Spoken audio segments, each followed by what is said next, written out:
Ô Père céleste, en cette aurore nouvelle, je viens devant toi non seulement avec mes propres mots, mais en portant le cœur de chaque personne qui écoute maintenant.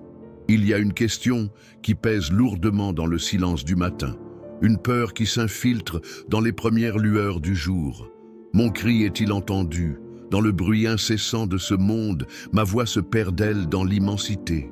Pour celui ou celle qui a cliqué sur cette vidéo, attiré par la promesse que l'Éternel entend ton cri, je déclare que ce n'est pas un simple titre, mais une vérité éternelle qui va redéfinir cette journée.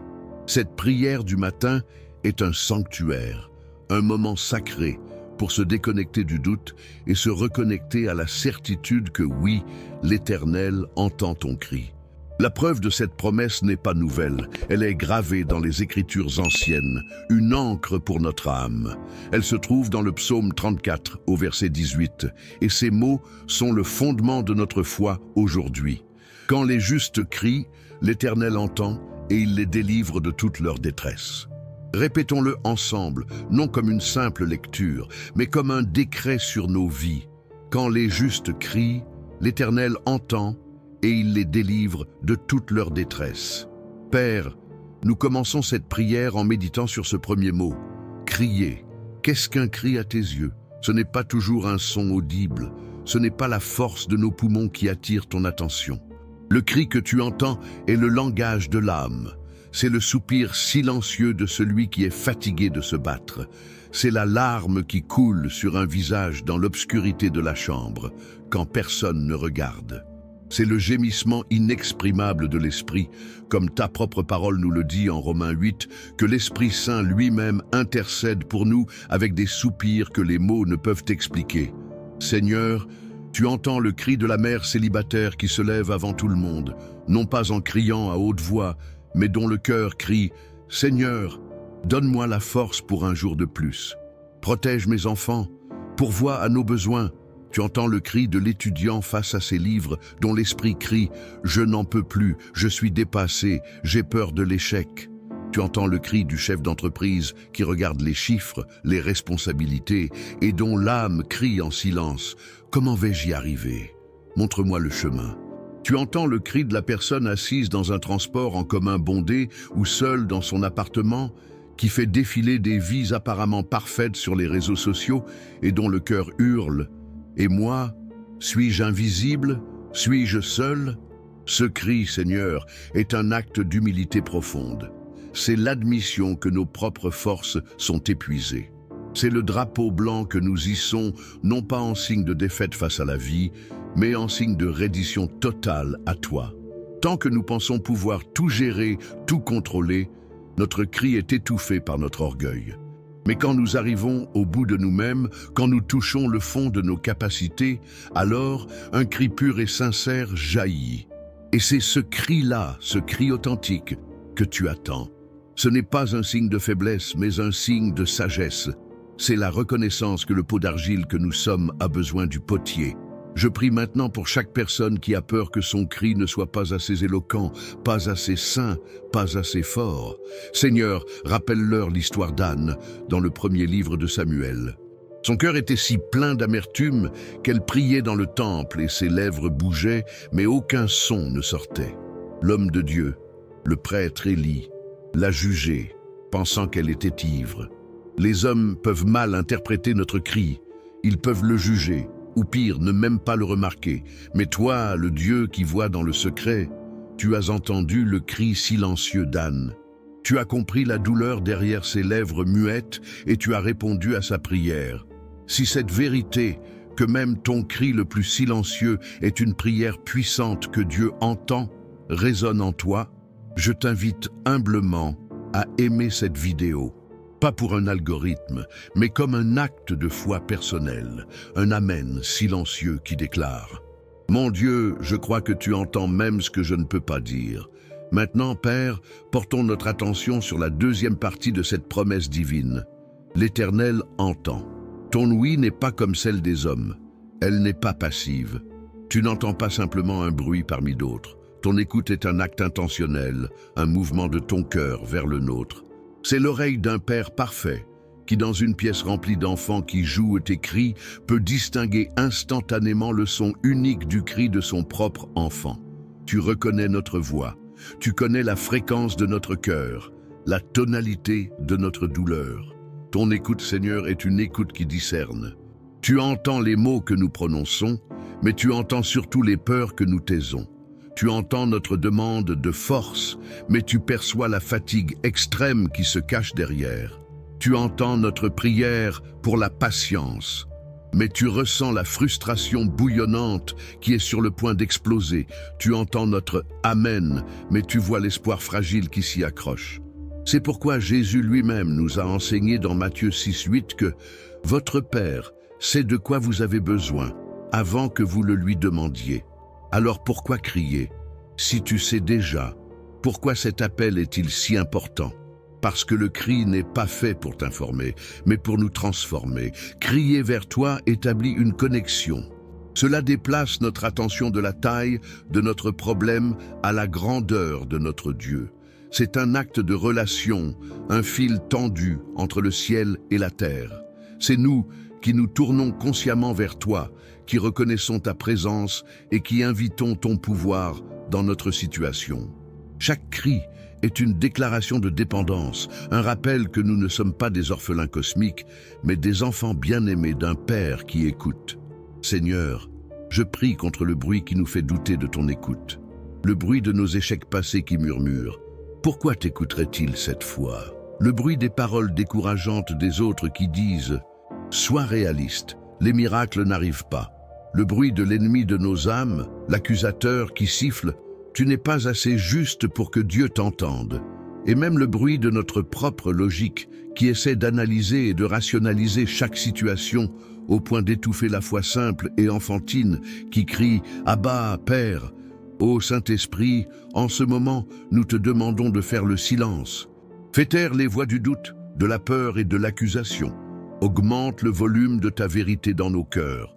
Permets-nous de nous accorder à ta fréquence, de sentir ta présence attentive. Comme le prophète Jérémie l'a déclaré en ton nom.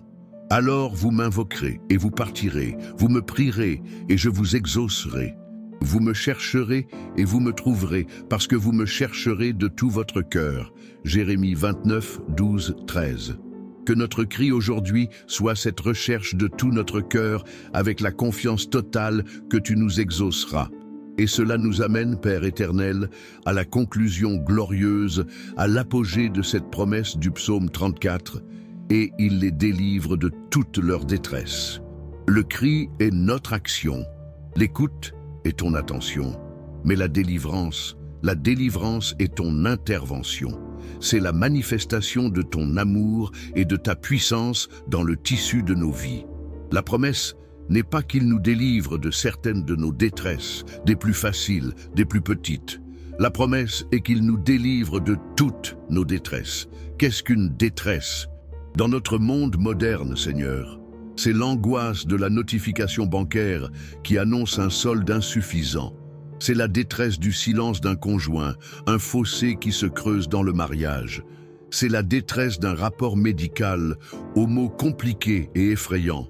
C'est la détresse de la solitude au milieu de la foule, le sentiment d'être un étranger partout. C'est la détresse de la dépendance, cette chaîne invisible qui nous retient captifs malgré notre désir de liberté. C'est la détresse d'un travail qui ne nous apporte aucune joie, mais qui est nécessaire pour payer les factures. C'est la détresse de voir nos enfants faire des choix qui les éloignent de toi et de la sécurité. Ta délivrance, Seigneur, prend de multiples formes, et nous te prions de nous donner la sagesse de la reconnaître. Parfois, tu changes la situation. Tu ouvres une porte financière, tu restaures une relation, tu apportes la guérison au corps. Tu es le Dieu qui a fendu la mer Rouge et tu es encore capable de créer un chemin là où il n'y en a pas. Mais d'autres fois, Seigneur, tu ne changes pas la situation, tu nous changes dans la situation. Tu ne calmes pas toujours la tempête autour de nous, mais tu calmes la tempête en nous. Ta délivrance, c'est la paix qui surpasse toute intelligence, dont parle l'apôtre Paul aux Philippiens. Cette paix qui garde nos cœurs et nos pensées en Jésus-Christ, même quand le chaos fait rage. Ta délivrance peut être une idée soudaine, une solution créative à un problème qui semblait insoluble. Ta délivrance peut être la force de pardonner à quelqu'un qui nous a profondément blessés, nous libérant ainsi du poison de l'amertume. Ta délivrance peut être le courage de dire non à ce qui nous détruit et oui à ce qui nous construit. Ta délivrance peut être la rencontre inattendue avec une personne qui nous donne le conseil ou le soutien dont nous avions désespérément besoin. Et Seigneur Jésus, nous reconnaissons que tu es la délivrance incarnée.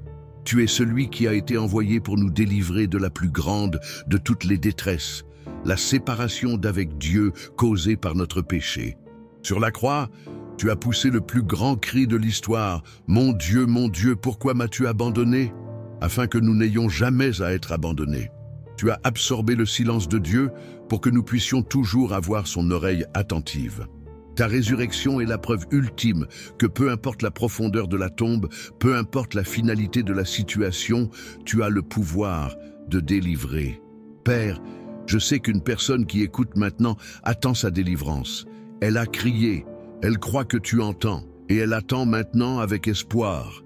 Si tu es cette personne et que tu crois que Jésus est ton libérateur ultime, et si tu souhaites que nous continuions à prier ensemble chaque matin, à renforcer notre foi en cette promesse de délivrance, je t'invite fraternellement à t'abonner à cette chaîne. Faisons de chaque matin un pas de plus, ensemble, vers la liberté totale que Christ nous offre. Ne marchons pas seuls sur ce chemin. Alors que cette prière matinale touche à sa fin, Seigneur, nous ne voulons pas simplement revenir à nos vies telles qu'elles étaient. Nous voulons être transformés par cette vérité. Nous avons commencé cette prière peut-être avec un cœur lourd, incertain, se demandant si nos suppliques dépassaient le plafond, mais nous la terminons ancrée dans la certitude du psaume 34, 18. Résumons cette vérité en 3 temps, comme le battement d'un cœur spirituel. Le juste crie, l'Éternel entend, il délivre, c'est le rythme de la grâce, c'est la cadence de la foi, c'est la promesse qui doit nous porter tout au long de cette journée. Je prie pour que chaque personne qui écoute maintenant marche aujourd'hui, non pas avec le poids de son cri, mais avec la légèreté de la certitude d'avoir été entendu. Que lorsque le doute essaiera de revenir, il puisse se remémorer ce moment, cette prière, et déclarer avec force « Non, j'ai parlé à mon Père ce matin, il m'a entendu ». Que ton Esprit Saint, Seigneur, ouvre nos yeux pour voir les signes de ta délivrance aujourd'hui. Peut-être ne sera-ce pas un miracle spectaculaire, mais un petit signe de ta faveur. Un mot gentil d'un étranger. Un feu de circulation qui passe au vert quand on est en retard.